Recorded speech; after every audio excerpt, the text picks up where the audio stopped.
Hello, everybody. Good evening.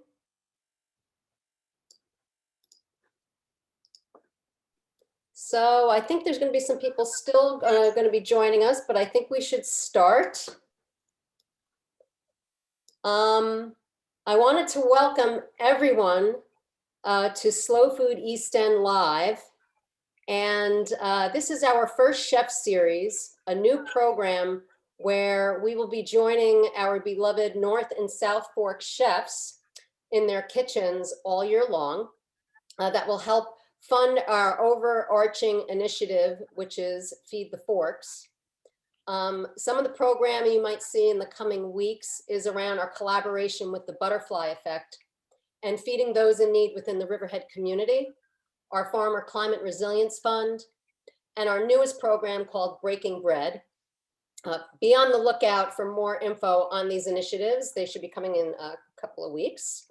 And on Sunday, March 7th, the series continues from South Jamesport when we join chef, author, and educator Peter Burley for a St. Patrick's Day menu.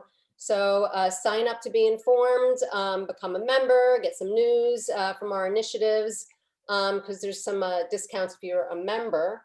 There's discounts for the chef series. Without further ado, we, Slow Food East End, are happy to kick off our chef series with pastry chef Claudia Fleming, who is going to demonstrate how to make chocolate mousse and shortbread cookies. I cannot wait. Claudia moved to Southold with her husband, Gerry Hayden, and dear friends, Mike and Mary Mraz, to open North Fork Table and Inn in 2005, which was a pioneer of the farm to table movement, becoming recognized as Long Island's top rated restaurant and one of the very few East End restaurants to be awarded the Slow Food Snail of Approval Award. Claudia is a widely acclaimed pastry chef and author of the beautiful and delicious book, The Last Course, where she shares her tips and talents honed from a wonderful career working at our favorite New York City restaurants, Union Square Cafe, Montrachet, Tribeca Bar and Grill, and of course the Gramercy Tavern, where she was awarded the coveted James Beard Award in 2000. We are also delighted to have North Fork Table co-founder Mike Mraz participating tonight, a wine expert who now works with T. Edwards Wine and Spirits, a distributor of fine wines and craft spirits. So I am delighted to introduce our chair, Penny, to kick us off with this delicious evening.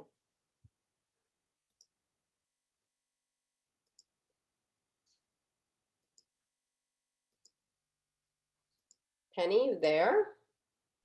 Penny's muted. She's muted. Can you hear me now? Now we can hear you. How odd, because you know I never shut up and I'm never quiet. Starting over. Welcome to Claudia's Kitchen. I feel very excited to be around this fabulous chef who is doing what is probably one of my favorite desserts of all times is cookies. I'm a huge cookie fan, and then chocolate. It's a toss-up for me. So chocolate and cookies. So Claudia is going to demonstrate a little bit of both. And like Laura mentioned, here's Claudia's book, The Last Course. Her cookie recipe can be found in her cookbook.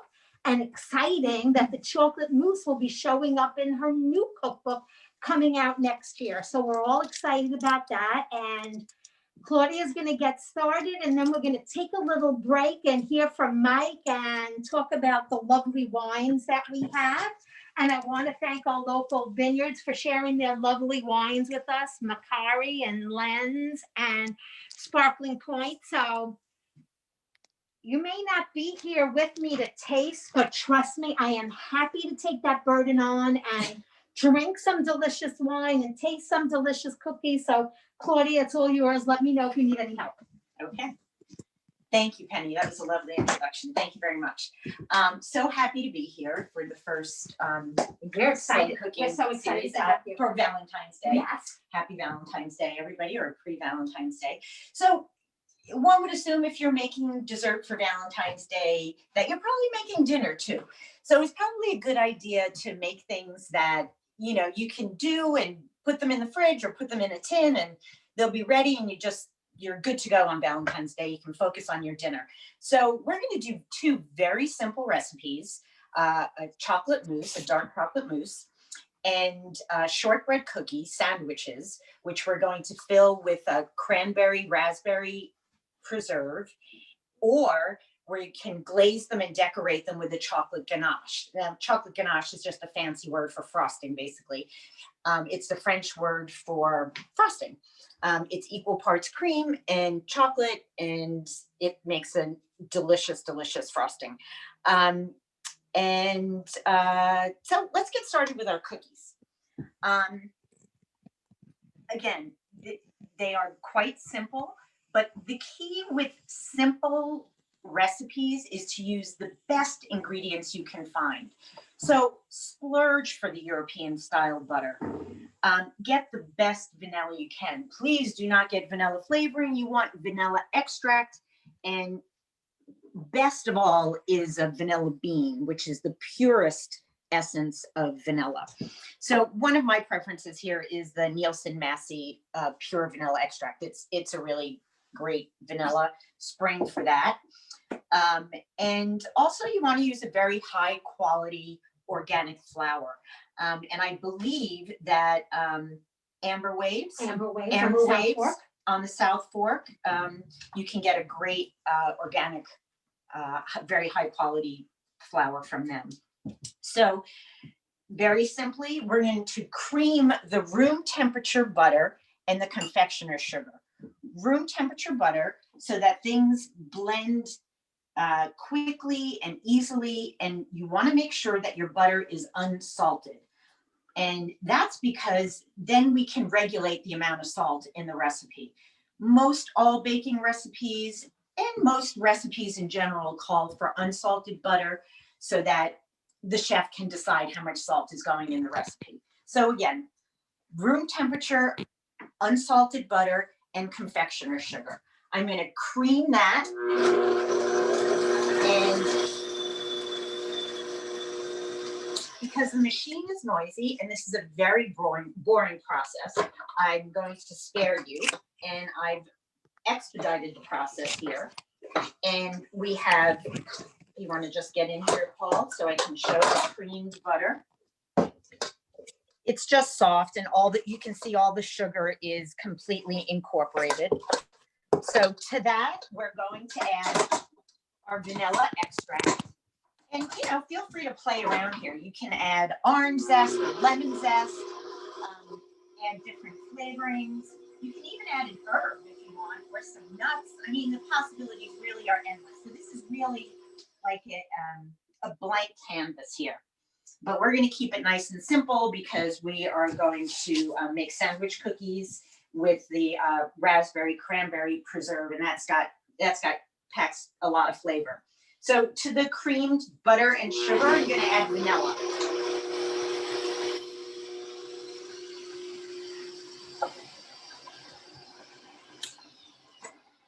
And also when you're making cookies, you want to scrape the bowl down frequently, again, to make sure that everything is being blended well and evenly.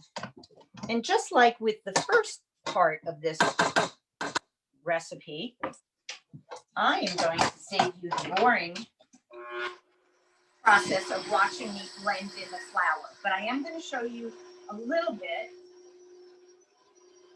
with your mixer on low. You just want to continually add the flour bit by bit. And eventually,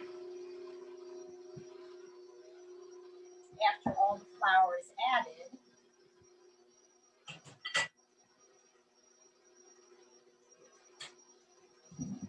you're going to wind up with a dough that looks a whole lot like this.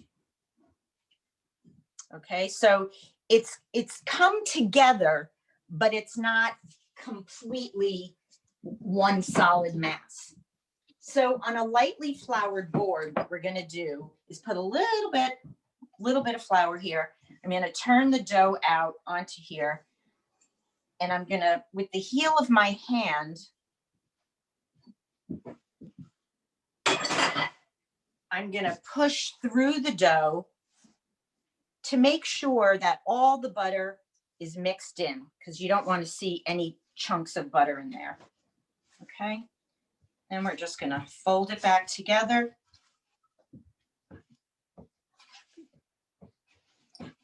And wrap it in plastic and let it chill a little bit. And while it's chilling, I'm going to make the ganache. Remember, again, the ganache is a fancy French word for frosting. And what it is boiling heavy cream, equal parts boiling heavy cream and chocolate. And again, we want to use the best chocolate available to us, because that's going to make the most delicious cookie in the end. So this is going to go in the refrigerator, and I'm going to put the cream on the stove. And that'll take about a minute. How long does the dough stay in the refrigerator for usually? Just till it's firm. You know, after you make it right away, it's too soft. And if you try to roll it, you'll just make a big mucky mess. Okay, so So- half hour. Half hour's plenty, yes.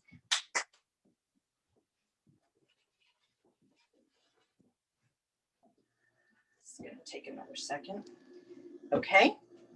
Happens very quickly. Cream comes to a boil super quickly. So there we are. I'm gonna pour it over these chocolate pistole, they're called. And it's just going to rest there for a minute. You can see the chocolate is melting.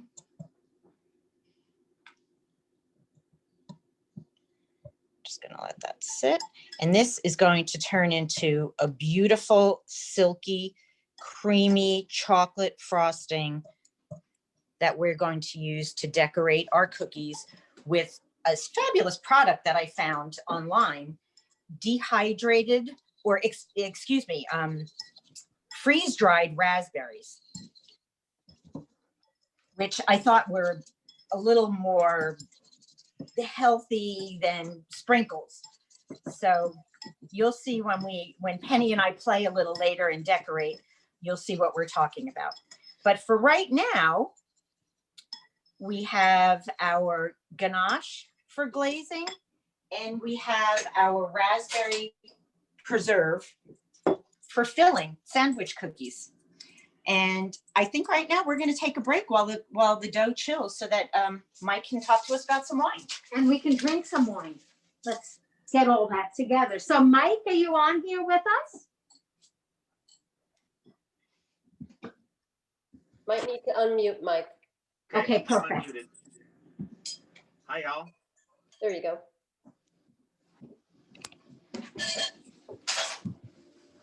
I think Eileen's there. Yeah, hi. Hi, Eileen. So I guess I would like to introduce Eileen. Eileen Duffy is a board member and it's so lovely to have on our board a wine expert. So Eileen, I'm going to hand it over to you, and then you and Mike can take over, and we're going to get ready to pour and drink. Okay, and you'll show us the bottles when you Yeah. pour it, and then you have to tell us how to taste it so we can, I know you want to do that job. Yes, yes. I'm very selfless when it comes to things for slow food. So Mike worked with Claudia and was a co-founder and the beverage director at Northport Table and Inn. And he was very lucky to live in a wine region, a restaurant in a wine region. So he got to know a lot about all the local wine. So he and I talked about what we thought would go well with Claudia's desserts. And we came up with 3, which is a good choice to have. And they're 3 different, they're pretty different. They're from 3 different places. The McCary is their Block E dessert wine. It's a red wine. And then the Lens Late Harvest Chardonnay, and that's from 2010. And then Sparkling Point makes a brandy, and we can tell you how you make brandy. And they all go really well. So Mike, do you want to tell us about the McCary, the Block E? Sure. Hi, y'all. So Louder. Macari does a red dessert wine in sort of the ice wine style. So the point of making dessert wines is to make a sweet wine. So you don't want to ferment out all the sugar. So if you concentrate the sugar in the grapes by doing late harvest or by freezing them and sort of separating the water, you've concentrated the sugar and then you make wine out of it. And in my experience, when you pair a dessert wine, you want the wine to be sweeter than the dessert and have some sort of complementary flavor. Also, there's another side thing that we'll talk about later. But in the Macari Block E, they've frozen the grapes to concentrate the sugars, and they've made a red dessert wine. It's not exactly like port because that's a different process, but it's a sweet red wine. And the cool thing about it is that it has aged, so it has other things other than what you would generally find in a red dessert wine, which would be like rich, plummy sweetness. It goes into other things like the bitterness in chocolate, and some of the tannins sort of float out, but there's a grip to it. Did they use one particular kind of grape to make this wine? They used, I think they used 3, if I'm not mistaken. I think I can check real quick.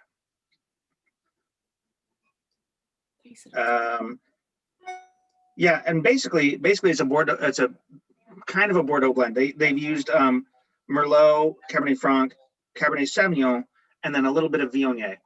And so what they say is it's a wine produced in the ice wine style. So that's 3 red wines and 1 white wine. Exactly, and that's actually something that is fairly common, especially in the Rhone Valley.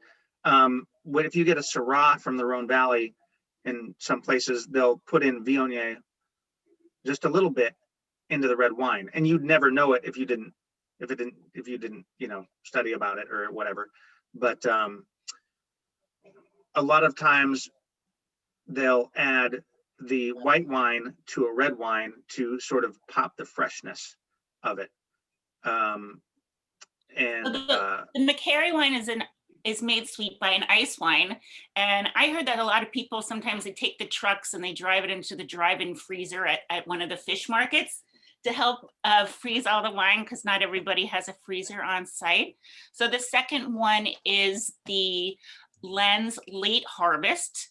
So one way to make it sweet is to freeze it and squeeze out the sugar.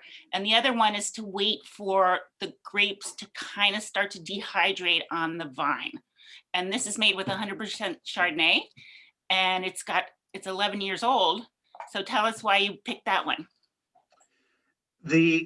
As I was saying, you want the wine to be as sweet or sweeter than the dessert, and you also want to have complementary flavors. The cookies that Claudia, and actually these can all sort of flip flop back and forth. And when you make your ganache and you make your raspberry and you make your cookies and you make your chocolate mousse, I would recommend trying all of these different things with the different wines and come up, and see why you think that they pair. But the reason I picked this particular Chardonnay dessert wine is because the Chardonnay, you've heard the buttery connotation that comes along with that. That comes from malolactic fermentation. But then when you do it in a dessert wine, you're really sort of sidestepping that, and you're going into these deep fruits like apricots. And there's also, when you age wine, like I was saying, you get into these secondary notes like nuttiness. And when I heard that, well, Claudia and I were talking about it, and she was talking about doing these particular kind of cookies with either chocolate or raspberry, or if you get crazy and you do a raspberry sandwich cookie and then dip it in the chocolate, then you've got something that's fairly complex. And when you have a wine that has aged as long as this one has, you get more complex notes, and it's more open to different influences from the dessert. And so So what that's else? why I picked this particular one. What else happens to the wine when it's developed this long? It gets a nuttiness, and it also looks different. It does. It gets darker. Excellent point. Thank you. One thing that happens is oxidation, and that's the same process that causes rust on steel or iron. And Or I like to say it's when an apple turns brown if you cut it and leave it on the counter. that's better. Yeah. Thank you. Yes, and so it becomes, it doesn't look clear or yellow. It gets a sort of an orangey brownish kind of note to it. And so you're looking at it, you might be like, ooh, it's gross and old, but it's not. It's gotten, like all of us, have gotten better with age.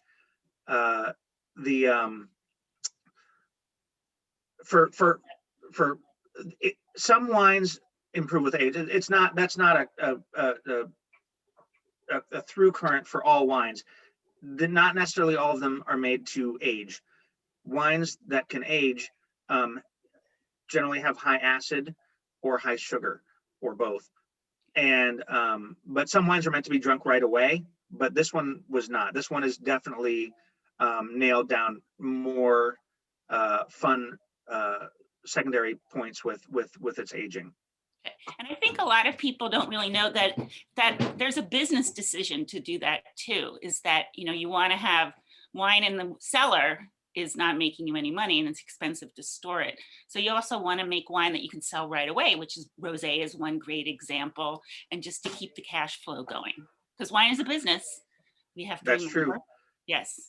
Piedmont is an excellent example of this. There's this in Piedmont. That's where you get Barolo, which is a wine that you need to drink and a that's long time.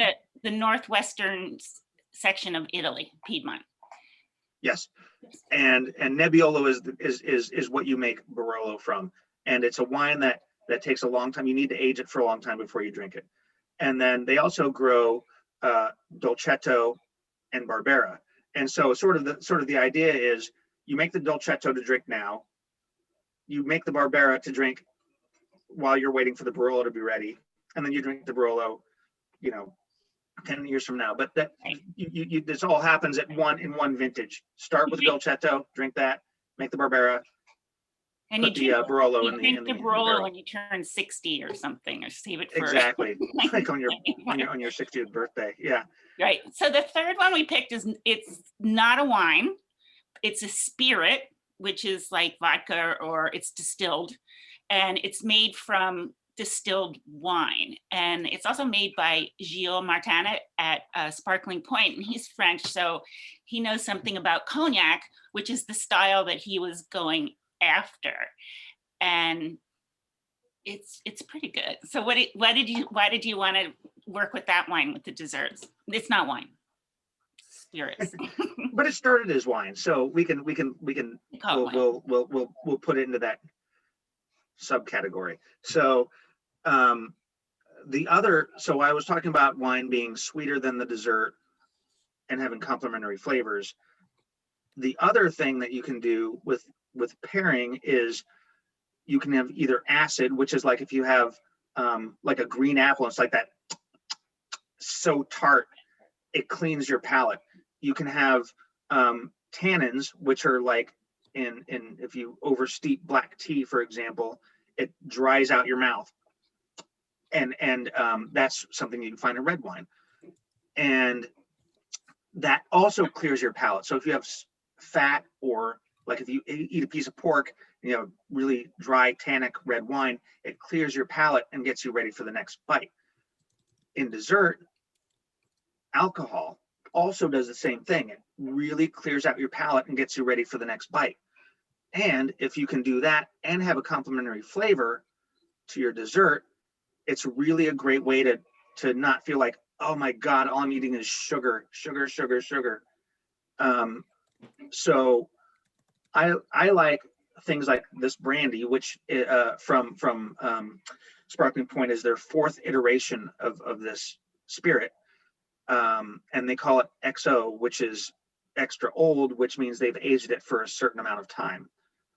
And so as Eileen was saying, you start with a wine, you distill the alcohol out of it, you take that alcohol, and then you put it in a barrel, in this case, and age it for a certain long time, extra old.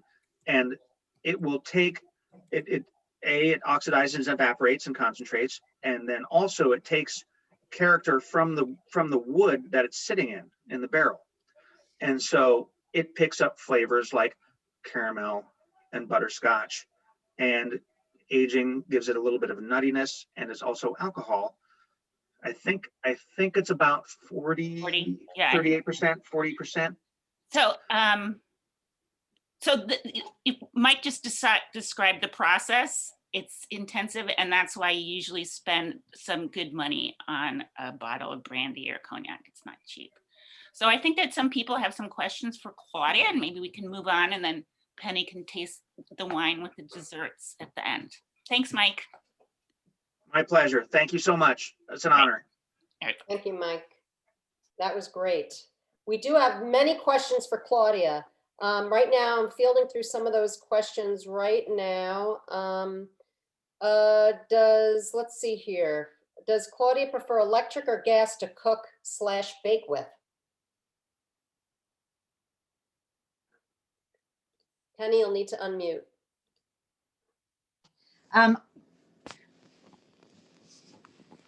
So Claudia, we have a question for you really quickly. Yes. Do you prefer electric or gas to cook or bake with? Gas for cooking, electric for baking. And what kind of chocolate are you using?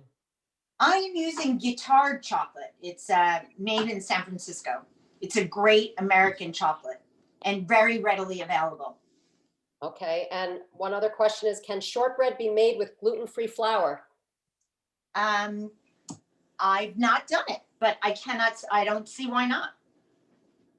I mean, any other way that you would replace it in other things is, I don't have very much experience with gluten-free flour, to be honest with you. Okay, we have a few more questions if you don't mind. Do you always flatten your dough before covering it with plastic and putting it in the refrigerator to chill as opposed to a dough ball? Yes, because once it chills, then at least it's almost there. A dough ball is going to be much more difficult to roll out and flatten than a flattened piece of dough. You almost always flatten it out of it. It also helps with the hydration. It brings it all together so that it can absorb any moisture evenly. And Claudia, what is it called? It wasn't like you were kneading the dough. There's a word for what you were doing when you were smashing. It's called frissage. Frissage. Yeah. And a final question is, someone's asking, when Claudia makes the mousse, can she guide us to add the sugar so it doesn't all end up on the side of the mixing bowl? Okay, well, I can do that, although it shouldn't all wind up on the side of the mixing bowl, but you're going to drizzle it down the side of the mixing bowl. So there is going to be a river, if you will, of sugar syrup going down the side of the bowl. So that's a great segue into making the mousse. So the mousse, again, a simple process. You just want to have a few things prepared before you start the process so that it's expeditious and clean and even, and you're not running around the kitchen. So one of those things is to whip your cream to soft peak. Make sure it's readily available at your side. The chocolate is melted over very lightly simmering water in a heat-proof bowl. You don't want the water to be touching the bowl. although chocolate seems like it's super robust and intense, it is super duper delicate and burns very easily. So you really have to heat it very, very gently. So we have our warm chocolate, our whipped cream. And one of the reasons that I love this recipe is that the eggs are cooked. In a lot of mousse recipes, it will call for melted chocolate with raw egg going in there, and then you fold in either the whites or the cream. In this recipe, to add to the richness and to make it safer, we're gonna cook the eggs. And the way that we cook the eggs is by cooking a sugar syrup to 245 to 248 degrees. Now, traditionally, this is done on top of the stove. I've done it that way my whole career. Cooking from home, I'm learning so many things. And one of the things I learned, which I think is a great trick, I've only done it about 10 times, but I'm going to share with you, I'm going to make the sugar syrup in the microwave. And it's a lot less scary than stovetop sugar cooking. I'm going to use an instant read thermometer. I'm going to put the water and the sugar in a mixing bowl with a spout. Unlike a pot, when you cook with a pot, you know, it's harder to pour it in because it doesn't have a spout. So here we are, our Pyrex mixing cup, and the sugar and the water are here. And I'm going to cook it in the microwave at 1 minute and 35 seconds. Now, like I said, I've done this about 10 times, and it's worked almost perfectly every time. If it doesn't come to 245 degrees, then we'll do it in 5-second increments in the microwave. And I'm going to use an instant read thermometer, which is much easier to deal with, again, than a candy thermometer. So we're going to wait for our sugar to come up. And in the meantime, I'm going to whip these egg yolks until they're light colored and creamy.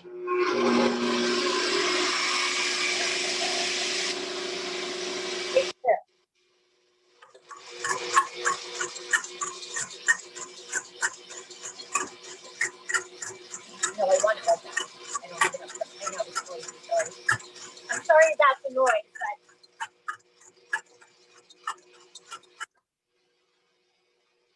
Microwave and Insta-read is a really great tip, I think, in cooking, because I always get a little nervous with sugar, you know, doing temperature with sugar on a stovetop.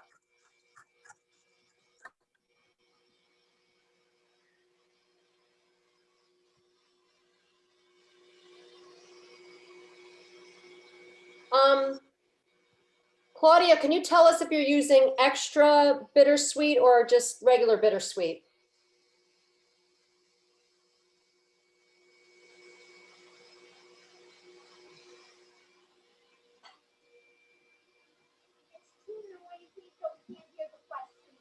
Okay.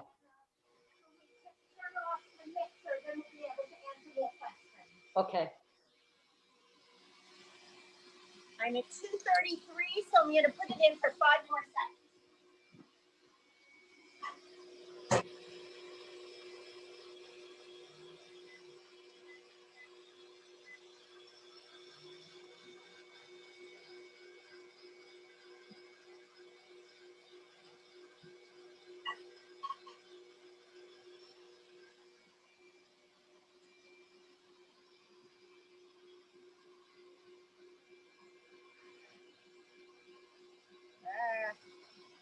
Of course, it's not working now.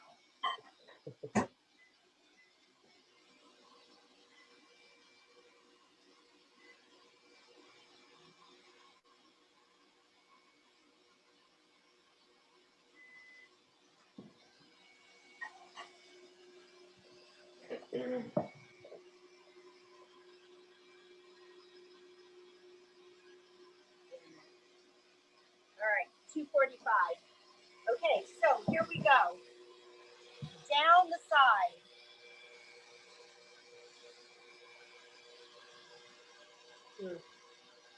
Yeah, that's great.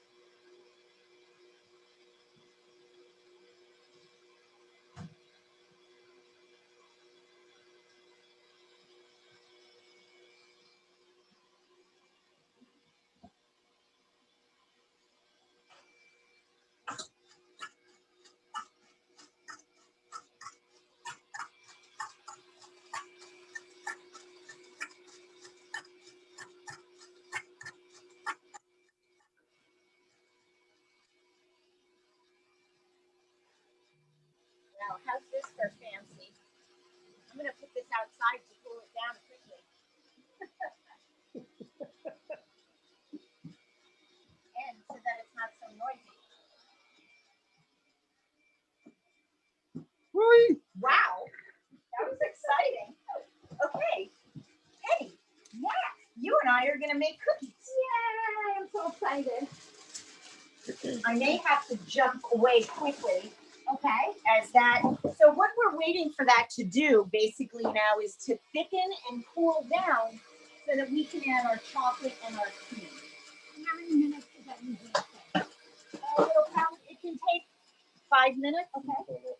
But it's outside and it's very cold, so probably not that long. Claudia, are you using extra bittersweet chocolate or just bittersweet? You know, it's really your choice. This is what is this? It's bittersweet. Actually, they're called semi-sweet chocolate bars. I love the microwave tip. I think that's such a fantastic It's idea. so great. I am so excited about it. Me too. And did you put 2 tablespoons of water into the eggs before you microwaved? The sugar? Ms. Laura, repeat that. The question from Ann Howard is, did Claudia put 2, I think, teaspoons, I think, of water into the eggs? Tables into the water. Okay. 2 tablespoons of water and 75 grams, which is 1/3 cup of sugar. Got it. Annie, will you help me out here? I would love to. Should I stay on this side? Yeah. And I think our eggs are ready to go. Oh wait, how come it's not doing much? Not such a waste with this.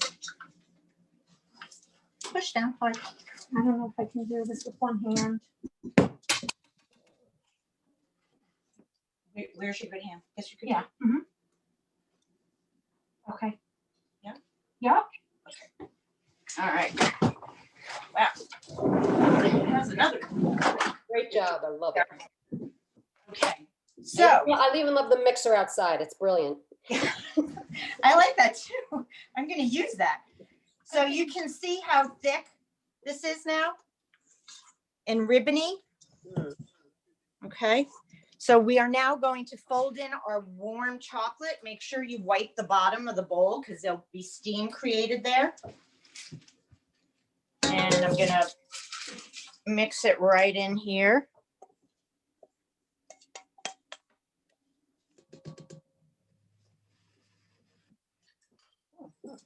Close by itself. Closer, guys. And we're going to mix in the chocolate. Now this has to happen pretty quickly. Okay. We don't want that to set up. I'm going to take about 1/3 of the cream and whisk it in. We call this sacrificing because you're actually sacrificing 1/3 of that cream to this warm mixture here that it's going to basically melt. But the idea here is to have these 2 textures be as similar as possible. So they mix together nicely, homogeneously. They play nice together, we like to say. So the rest of the cream gets folded in. I have to say, this is the most fun I've ever had at a live event before. I'm just saying. There's been no wine yet. Oh my goodness, this is so much Just fun. tasting, we're just tasting. Okay, so and also to fold is a particular little technique. You go right down the center and you lift over and turn the bowl at the same time. So you're sort of acting like a mixer yourself. So there we are, all completely mixed together. And I'm going to put them in our fancy little vintage dishes that I borrowed from my great neighbors, Jim and AJ. Best neighbors ever. Okay, we have this done. Okay, Do you want to cut some centers out? Sure. With the little baby one? Where is it? Oh, there it is. Okay. Okay. Out of here. Oh, cut it right out To of make, there. that's gonna make our top right there. Right? So the jam is gonna peek through there, yeah? Oh, I always wondered how you do that. Now, how do you get that little bit out? Oh, you shake it, you bang it, yeah. Some cutters come with like little, Eject button. yeah, not kidding, they do. They're the best. Mine broke and I haven't been able to find them since. All right, well, this is not supposed to be on film. Tamp it on the side of here. Does your pinky fit in there? No, let's try. Does the end of this fit in there? Probably. That's the fun of baking. There you go. You're doing a Okay. great job. It's Just all about about hearts and love and Where things. there's a will, there's a way. Every other one. Every other one? Yeah, every other one. Okay. Because we want. That's right. Yeah. Those glasses are beautiful. Aren't they gorgeous? Yeah, they really are. What do they call them? They're a particular kind of vintage thing. So there we are, chocolate mousse. But we're also going to make a raspberry cream to put on, or your recipe says sweetened whipped cream. But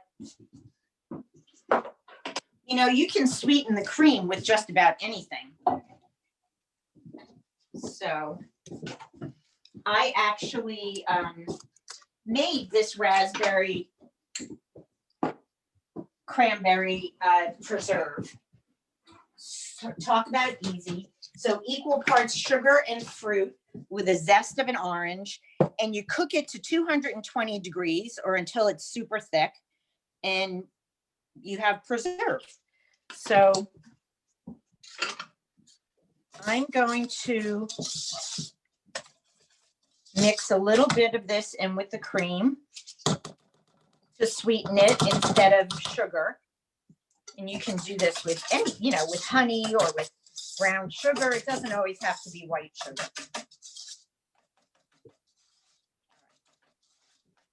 We can garnish this a little bit later. We're gonna bake off our cookies and decorate our cookies.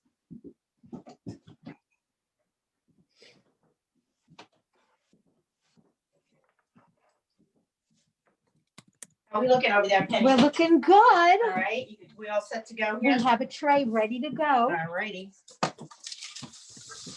Can't wait to eat a cookie and dip it in wine.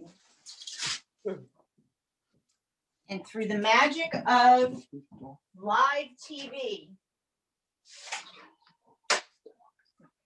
Through the magic of live TV, we have these fabulous Those go cookies. in, these come out. You see all the benefits of being a member to Slow Food. You get all this great opportunity to cook with great chefs. So I want to thank everyone who's online, who's a member, encourage anyone who's online who's not to think of becoming a member. Not only do you get a discount on the chef's courses coming up, but you also get a lot of insight into what we do. And also you get to help our East End community. So it's a win-win all over, I think. Okay, oh shoot. And Penny, would you like to pour out the wine? So, you know, one in each glass so we can see. what yes, they look like? we have done that. Oh, good. We are all ready. And I just want to say that if anyone is interested in purchasing Claudia's book, if you go to chefclaudiafleming.com, you can purchase her book and find out when her new book is coming out and all exciting things that Chef Claudia does. So this is her book. I highly recommend it. I am one of those people who just picks up a cookbook and reads it. So, and this is just a really great read. So I encourage you all to pick up this book. It's wonderful. At what point does Claudia prick the back of the cookies? Do I do what? Prick. Oh, Yeah. I'm sorry. Yes. I'm sorry. Yes, right before they go in the oven. You want to prick the cookies so that they bake flat. Otherwise they puff up in the middle. So as you can see, I Isn't that mentioned beautiful? earlier, these are freeze-dried raspberries. A Right. much better option than those silly sprinkles, I think. But silly sprinkles are fun too. Do you want to glaze some? Sure, I would love to. And you know, they can be kind of abstract, just, They will be. okay, excellent. And I'm gonna fill some of these cookies. I put confectioner sugar on the top here. And we're just gonna put a little preserve in there, on there.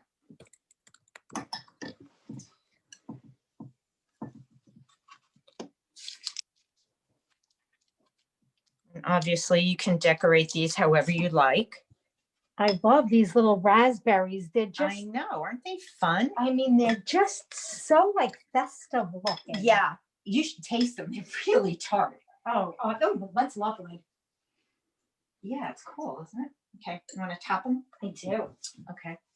So this is basically what we have here. Fun with cookies. Obviously, you can get much more involved.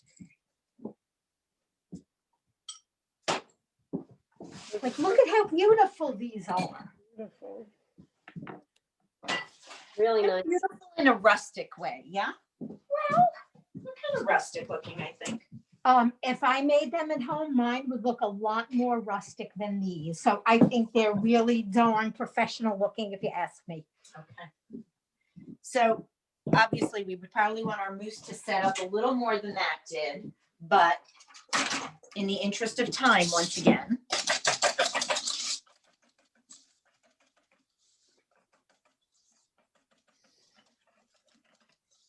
And actually, you know, I would never, under ordinary circumstances, serve raspberries in February. But it's Valentine's Day, and I'm gonna suck it up. We decided for the sake of love, raspberries were okay for this holiday. So.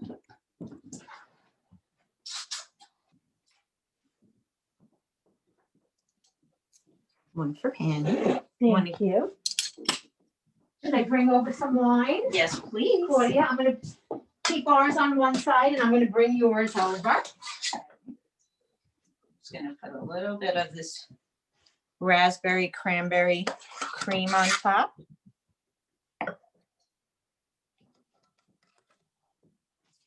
I don't know if I can do it. I really just want to put the freeze-dried ones on.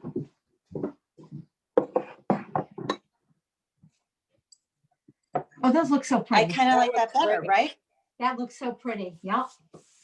Do you want fresh or? I like the dried one. Looks really nice. I know, I like the red one too.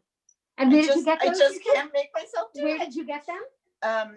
It's online somewhere? On nuts.com. Ah, And I'm not promoting, but this is a fun site. They have a lot yes, of it fun is a stuff. fun site. It is Yeah. good to know. Yeah, they have all kinds of interesting products, like freeze-dried raspberries that go beautifully with chocolate and on cookies and things. Laura, do we have any more questions coming in? Yes, the freeze-dried raspberries. I know we have it on the recipe, but where are they from? Nuts.com. That's it. Okay. Thank you. And as a reminder, in March, on March 7th, to be exact, we switch gears to the next holiday coming up, which is St. Patrick's Day. And Peter Burley, our chef, is going to make lamb shanks in a green port, some stout glaze. If that makes sense, you know, if I'm not the meat eater. And Irish soda bread and some rutabaga and vegetables. And he's got a beautiful kitchen and it's going to be a lot of fun cooking together there as well. I do hope you really enjoyed this.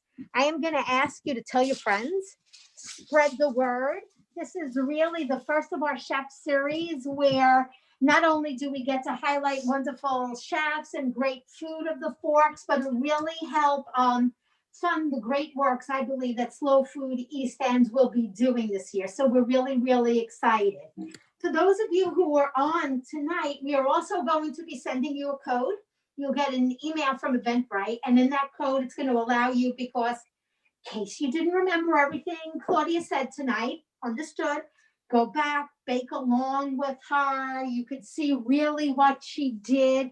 And we're also going to send you a little survey so you could let us know what you thought about tonight, any recommendations, any suggestions. Facebook. And go to Facebook and tell everybody how great it was and ask your friends to join us.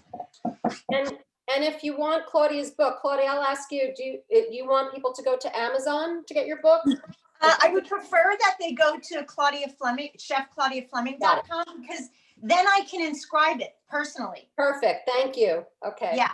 And what a great Valentine's present I think that would be. So you could tell people their gift is coming, and we can look forward to another session with Chef Claudia when her new book comes out. But like I said, this will be in her new book, this wonderful chocolate mousse, and you could get the cookie recipe from what we sent you, and also in the last course, her cookbook. So I really appreciate you, Chef Claudia, for doing Thank you. this. I think it was I a appreciate fun- you and all the work you do. Thank you. It was a fun night. Anybody, any more questions before I take off my mask and eat a cookie and dip it into some wine?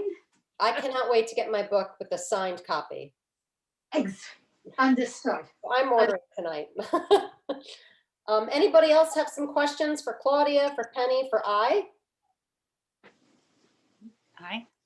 The wine bottles are all half bottles, 375 milliliters, which is usually what you make because they're sweet and they're also expensive to make. And I think if the McCary is, I think it's about $25. The brandy's $55, and so is the lens. Yeah, but they're so delicious. And you know what? What a better time to treat on a nice bottle of wine than Valentine's Day. And or Galentine's Day. I like that too. Galentine's Day. So really, it's all great to enjoy. And Laura, maybe we could unmute everybody for a second and they could just tell Chef Claudia how much they love tonight. Yes, absolutely. I just want to say once again, thank you, Michael. Thank you, Chef Claudia, and thank you everyone for participating. If everybody can unmute yourself, that would be fantastic. Woohoo! Thank you. Great job. Thank you. I hope everybody you. enjoyed. Happy Valentine's Day, everybody. Happy Valentine's Day, everyone. Thank you. Yes. Thank you. We look forward to seeing you all on March 7th. Great apron, great mask. Thank you, Michael. Thank you.